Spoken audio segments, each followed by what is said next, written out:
नमस्कार, मैं जगबीर सिंह शिकारा आज आपके सामने एक नई वीडियो लेकर फिर हाजिर हुआ हूँ। आज की हमारी कक्षा 10/2 है, विषय इतिहास। और हमारा जो टॉपिक है वो विजयनगर साम्राज्य से संबंधित है। उसका एक क्वेश्चन है, विजयनगर साम्राज्य के प्रशासन के बारे में बताइए। कैसा प्रशासन था, संक्षेप में उसके बारे में पढ़ेंगे। विजयनगर साम्राज्य के शासकों ने एक अच्छी शासन व्यवस्था का प्रबंध किया था। उनका मुख्य उद्देश्य प्रजा का कल्याण करना था, प्रजा की भलाई करना था, प्रजा को समर्थ बनाना था। उसकी शासन व्यवस्था की मुख्य विशेषताएं इस प्रकार हैं। पहला था राजा।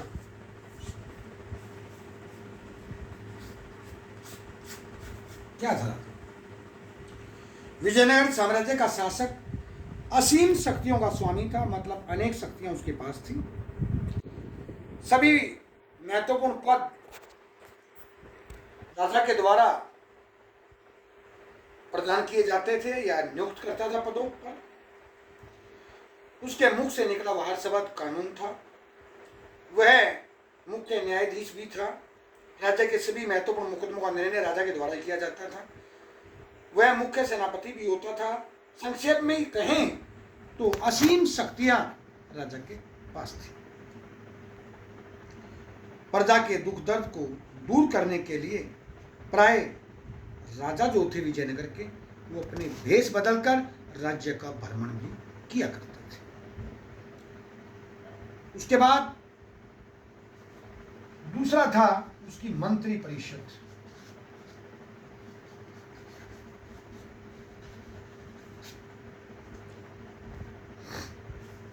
विजयनगर साम्राज्य में शासक को परामर्श देने के लिए एक मंत्री परिषद का गठन भी किया जाता था। राजा के लिए उसका परामर्श मानना आवश्यक नहीं था।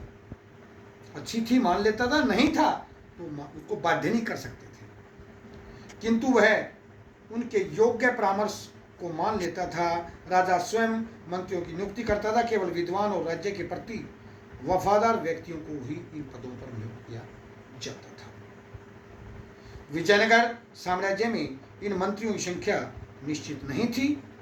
शायद उनकी संख्या 8 से 10 के बीच थी। प्रधानमंत्री का शासन में बहुत बड़ा प्रभाव होता था। सेना, वित्त और धर्म से संबंधित मंत्रियों को भी महत्वपूर्ण माना जाता था। जो राजा था उसकी परिषद थी, सलाहकार समिति थी, उसमें 8 से 10 मंत्री होते थे और उनसे योग्य सलाह वो मान लेता था, बाकी उसको बाध्य नहीं किया जाता था। प्रधानमंत्री था, धर्म मंत्री था, धार्मिक मामलों को जो निपटारा करता था। इसके अलावा जो खजाना मंत्री था, वित्त मंत्री जिसको कहते हैं, इसके अलावा सेना मतलब डिफेंस मिनिस्टर, रक्षा मंत्री, उसका भी विशेष हाथ होता था। तीसरा था प्रांतीय व्यवस्था। अब देखिए, जिस प्रकार हमारे भारत की एक सेंट्रल गवर्नमेंट है, उसी प्रकार भारत में अलग अलग राज्य हैं, अलग अलग राज्यों की अलग अलग सरकारें हैं, जो उनको हम स्टेट गवर्नमेंट कहते हैं, उनके मुख्यमंत्री। ऐसे ही विजयनगर साम्राज्य को भी अनेक प्रांतों में बांट रखा था, उनकी अपनी सरकारें थी। उसके बारे में विजयनगर शासकों ने प्रशासन को सुचारू ढंग से चलाने के उद्देश्य से राज्य को आगे प्रांतों में विभक्त किया हुआ था। इसे मंडलम कहा जाता था। आज हम इनको स्टेट कह देते हैं, प्रांत कह देते हैं, राज्य कह देते हैं। उस समय विजयनगर के अंदर इन राज्यों को, जो अलग अलग स्टेट थी, इनको मंडलम कहा जाता था। इन प्रांतों को संख्या में के संबंध में इतिहासकारों में अनेक मतभेद हैं, विचार एक नहीं है। अधिकांश इतिहासकार इन प्रांतों की संख्या 6 मानते हैं कि जो विजयनगर साम्राज्य था 6 स्टेट में बटा था, 6 मंडलम में बटा था। प्रांत मंडलेश्वर के अधीन होते थे। जैसे आज सीएम है, चीफ मिनिस्टर जिसको कहते हैं, मुख्यमंत्री कहते हैं, उसी तरह वहाँ जो मंडलम था, मंडलम का जो अधिकारी था, उसको कहा जाता था मंडलेश्वर। इस बात का स्टूडेंट्स ध्यान रखिए आप कि ऐसे प्रश्न आपको वस्तुनिष्ठ में पूछे जा सकते हैं। वे प्राय राज्य से संबंधित होते थे, उन्हें राजा के द्वारा नियुक्त किया जाता था और प्रांत पति को अपने प्रांत में असीमित अधिकार थे। वे अपना दरबार लगाते थे, अपने अधीन काम करने वाले मुख्य अधिकारियों की नियुक्ति करते थे और वे अपना अलग उनकी सेना होती थी, उनके सिक्के जारी करने का अधिकार भी उन्हें प्राप्त था। वह नए कर लगा सकता था, पुराने करों को हटा भी सकता था। प्रांतपति अर्थात मंडलेश्वर और प्रांत में शांति व्यवस्था बनाए रखने के लिए उत्तरदायी होता था। उन्हें एक प्रांत से दूसरे प्रांत में स्थानांतरित भी किया जा सकता था, उन्हें उनका तबादला भी किया जा सकता था। मतलब आज मंडलेश्वर किसी दूसरे मंडलम का अधिकारी है, उसका जैसे आज अधिकारियों के तबादले कर दिए जाते हैं, वैसे ही उनके तबादले भी किए जा सकते थे। स्थानीय शासन प्रबंध।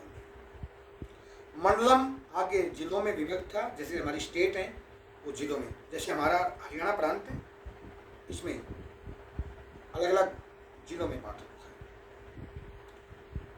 इन्हें नाडु कहा जाता था। प्रांत को मंडलम और जिले को, डिस्ट्रिक्ट को नाडु कहा जाता था, जिसे आगे परगनों में बटे हुए थे। आज जिला जो है वो ब्लॉक्स में बटा है, तहसीलों में बटा है, इस तरह वो परगनों में बटा था। उन्हें सथल कहा जाता था। प्रशासन की सबसे छोटी इकाई गांव होती थी। गांव की देखरेख का काम एक सभा के अधीन होता था। इस सभा को कर एकत्र करने और गांव के सामान्य झगड़ों का निपटारा करने का अधिकार हुआ करता था और अधिकतर गांव के प्रशासन में सहयोग देने के लिए राज्य की ओर से 12 सरकारी कर्मचारी भी नियुक्त होते थे। इन अधिकारियों को संयुक्त रूप से अगियार कहा जाता था। क्या कहा जाता था? अगियार।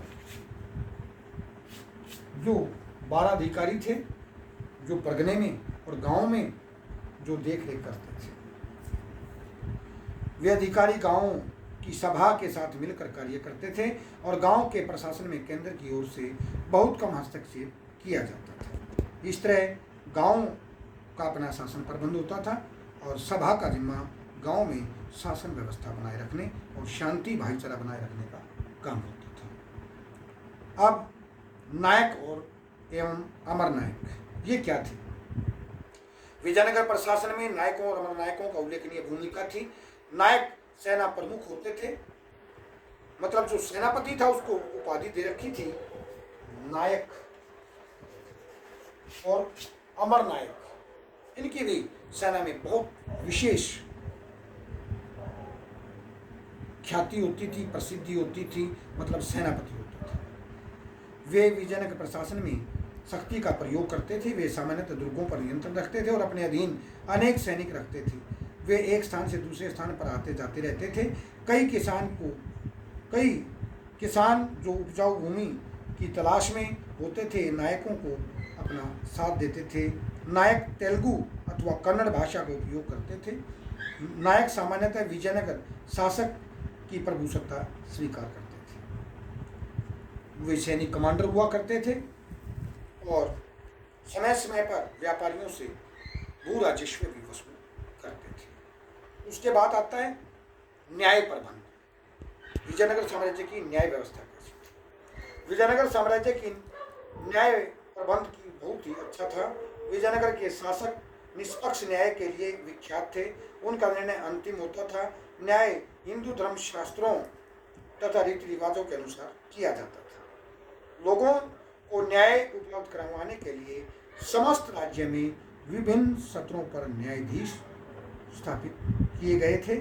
कोई भी व्यक्ति इन निर्णयों के विरुद्ध राजा के पास अपील कर सकता था। जिस तरह आपकी त्रिस्तरीय न्यायालय व्यवस्था है, उसी तरह वहाँ भी व्यवस्था थी। जिस तरह आपका डिस्ट्रिक्ट कोर्ट है, हाई कोर्ट है और सुप्रीम कोर्ट है, जिस तरह आप अपील कर सकते हैं उस न्यायालय के, छोटे न्यायालय के विरुद्ध हाई कोर्ट में, हाई कोर्ट के विरुद्ध सुप्रीम कोर्ट में, तो इसी तरह वो भी इन न्याय से अगर खुश नहीं है तो अंतिम स्रोत राजा होता था।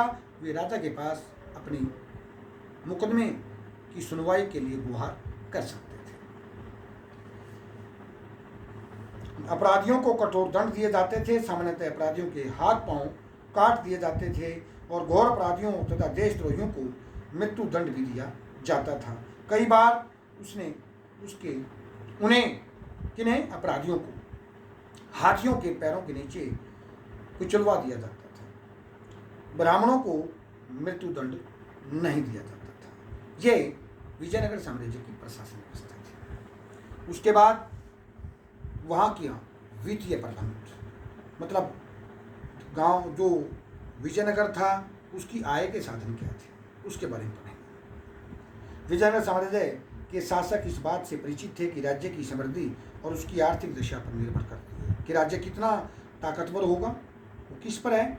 राज्य की आर्थिक व्यवस्था पर। इसलिए उन्होंने वित्तीय प्रबंध को विशेष ध्यान दिया। राज्य की आय का मुख्य स्रोत भूमि लगान था, भूमि कर था। इसे रया रेखा कहा जाता था। देखिए भाई, जो भूमि प्रबंध था उसको क्या कहा जाता था? रया रेखा। जो भूमि से प्राप्त होने वाला कर था, इस कर का नाम था रया रेखा। यह भूमि की उपजाऊ शक्ति तथा सिंचाई साधनों के आधार पर लिया जाता था। भू राजस्व को अधिकतम दर कुल उपज का तीसरा भाग था और कम से कम 1/6 था। मतलब वो जमीन की उपजाऊ शक्ति के आधार पर कर नियुक्त कराते थे।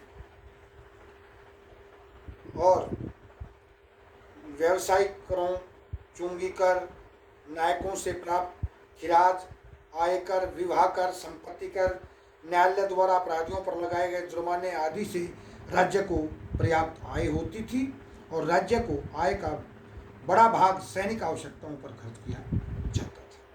मंदिरों को काफी दान दिया जाता था और राजा का दरबार पर जन कल्याण कार्यों पर काफी धन खर्च किया जाता था। इसी संबंध में एक प्रसिद्ध इतिहासकार टीवी महालिंगम ने ये सही कहा है कि विजयनगर साम्राज्य की समृद्धि उसके अच्छे वित्तीय प्रबंध को मुंह बोलती तस्वीर पेश करती है। और इसी तरह हम स्पष्ट शब्दों में कह सकते हैं कि वहाँ की जो सैनिक व्यवस्था थी उसके बारे में भी कि विजयनगर शासकों ने साम्राज्य के विस्तार और उसकी सुरक्षा के लिए एक विशाल सेना बना रखी थी और उसमें हाथी थे, घोड़े, पैदल सैनिक थे। विजयनगर साम्राज्य में के राजा घुड़सवार सेना को बहुत अधिक महत्व देते थे। इसलिए उन्होंने अरब और ईरान से बढ़िया नस्ल के घोड़े मंगवाए। तोपखाना और समुद्री सेना पर भी उन्होंने ध्यान दिया। सहायता के लिए अनेक सैनिक जो हैं वो राजा के लिए हर समय तैयार रहते थे। सैनिकों की भर्ती योग्यता के अनुसार की जाती थी। उन्हें अनुशासन में रहना पड़ता था और सैनिकों को जागीरों के रूप में वेतन दिया जाता था। पैसा नहीं था तो उनको बदले में जमीन दे दी जाती थी। सैनिकों की भलाई का पूरा ध्यान रखा जाता था।